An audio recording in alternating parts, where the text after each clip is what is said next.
Alright, here we are in study 24 of Galatians. Today we're going to be starting chapter 6. We're going to look at verse 1 to 5. And before we do, we'll look at the questions from chapter 5, verse 24 to 26. So question 1. When we trusted in Christ, we were crucified with him and risen again into new life as new creation, as 2 Corinthians 5, verse 17 says. Our flesh, our sinful nature, has been dealt the death blow. Before we trusted in Christ, we were enslaved to sin. We could not help but sin. Sin mastered us. Now that we've died and risen with Christ, sin is no longer our master.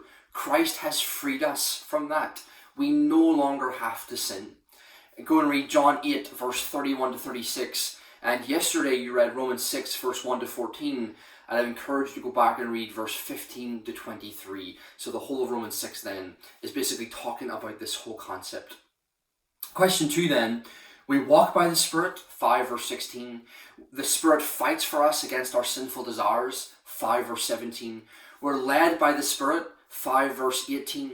The Spirit produces Christlikeness in us, 5 verse 22 to 23. We live by the Spirit, 5 verse 25. And we keep in step with the Spirit, 5 verse 25. This is very similar to what we kept going back and looking at in Philippians 2 verse 12 to 13. We work out what God is working in us. It's so important to understand that God is working in us, continually working in us, and our goal, our responsibility is to work that out in our lives. You see, what Paul has been showing us is that because our flesh can only produce selfishness and sin, if we try to live by it, we will fail. And our relationships with one another will be consumed by selfishness, pride, and envy, as 5 verse 15 and verse 26 has said. Christ lived the law on our behalf. He obeyed it perfectly, and he died as if he broke it all. That's our justification.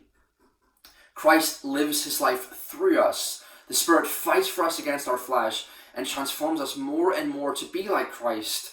That's our sanctification. Once again, the Judaizers were teaching that it was all about our conduct, what we do on the outside. The gospel teaches that the problem is actually on the inside, and that Christ has come in and has transformed us. He has transformed and is continuing to transform our character. And as our inward character is transformed, so our outward conduct will be transformed as well. 2 Corinthians chapter 3, verse 18. So now we're in chapter 6 verse 1 to 5. Paul has dealt a little bit with our relationships with one another, 5 verse 13 to 15 and verse 26. He's wanted to help us understand how we're to lovingly serve one another by the Spirit, 5 verse 16 to 25. Now he wants to get back to the details of what that's going to look like in chapter 6, verse 1 to 10. Now, as 5 verse 17 suggests, we will sin.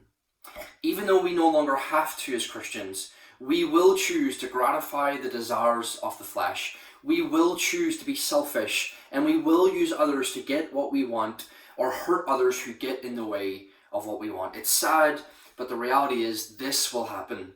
And pay close attention, folks, but others will be doing that too. Other believers will do that as well. And sometimes you'll be doing it to them, and sometimes they will be doing it to you.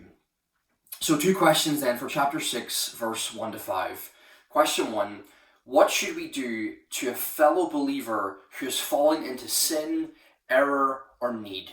Chapter 6, verse 1 to 2. Question 2 then, what should our attitude be towards that person? That's chapter 6, verse 1 to 5. I'm going to give you a bunch of verses here. Matthew 7, verse 1 to 5. Romans 12, verse 10 and verse 15 to 16. 1 Corinthians chapter 10, verse 12. Philippians chapter 2, verse 4. 2 Thessalonians 3:15 and 2 Timothy 2, verse 25. God bless.